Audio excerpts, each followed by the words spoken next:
Hello students, welcome to our channel MK English shorts. So students, आज हम सीखेंगे, learn करेंगे और प्रैक्टिस करेंगे इंग्लिश वर्ब्स।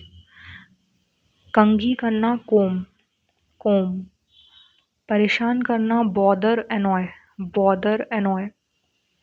लगना सीम, सीम। दिखाना शो, शो।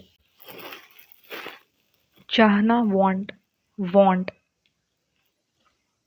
बांधना टाई, टाई। बुनना वीव निट। नहाना बेथ। भीगना गीला करना या गीला होना ड्रेंच। मरम्मत करना repair. That's all for today, students. Subscribe our channel for more informative videos. Thanks for watching.